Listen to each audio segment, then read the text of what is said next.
নুরা পাগলা নামে এক ভণ্ড কিছুদিন আগে মারা গেছে, আপনারা দেখছেন না ভিডিওতে? নুরা পাগলা যে নিজেরই ইমাম মাহাদি দাবি করছে। কোথায় বাড়ি জানেন?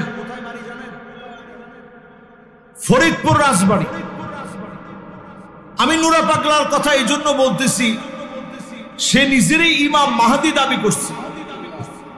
এই যে কোরআনুল কারীম আমরা পড়ি, কোরআনের কথা বলি, এটাকে সে একেবারে ফালতু কথা বলছে। নাউজুবিল্লাহ বলেন। এই লোকটা নিজের ইন্তেকালের আগেই একটা বিশাল করে মাজার বানাইছে, যে মাজারে ডিজাইন করছে আবার কাবার মতো করে। মানুষ রাগ কন্ট্রোল করতে না পেরে তার মাজার ভেঙে ঘুরায় দিয়ে তার লাশটা উঠায় আগুন ধরায় দিছে। এই কাজটা আমি সমর্থন করি না, কারণ প্রত্যেকটা মানুষের একটা সম্মান আছে। নবীজির সামনে দিয়ে একটা ইহুদির লাশ যাচ্ছে, আল্লাহর হাবিব বলছে দাঁড়াও যাও। সাহাবায়ে কেরাম বললেন ইয়া রাসূলুল্লাহ হাদিহি জুসাতুল ইয়াহুদ, এটা একটা ইহুদির লাশ, আমরা দাঁড়াবো কেন?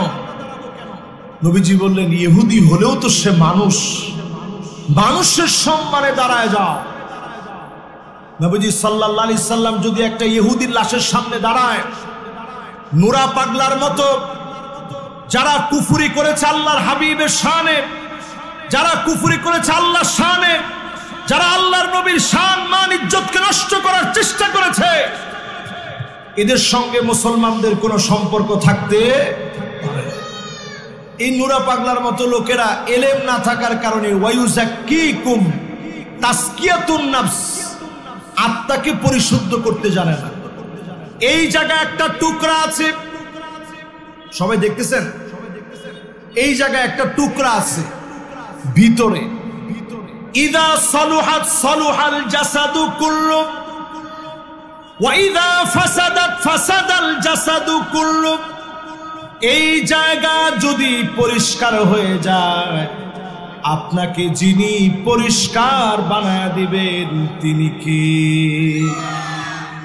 এই জন্যই মাহফিলে যারা আসেন, 5 ওয়াক্ত নামাজের পরে বসে বসে মুনাজাতের আগে, আমাদের দেশে যেটা হয় 5 ওয়াক্ত নামাজ শেষ অমনি আল্লাহুম্মা আমিন। এখন এটা যদি ইমাম সাহেব না করেন তাহলে ইমাম সাহেবের চাকরি শেষ। ইমাম সাহেব মুনাজাত করবে, আমি মুনাজাতের বিরোধী লোক না, কিন্তু মুনাজাতের আগে নবীজি সুন্নাহর কিছু আমল করতেন, মাসনুন কিছু দোয়া পড়তেন। এই দোয়াগুলো আগে সবারে নিয়ে পড়েন, আপনি ইমাম হিসেবে শিখান। আল্লাহুম্মা লা মানিআ লিমা আতাইত ওয়া লা মুতিয়া লিমা মানাত ওয়া লা ইয়ানফাউ যাল জাদ্দি মিনকাল জাদ।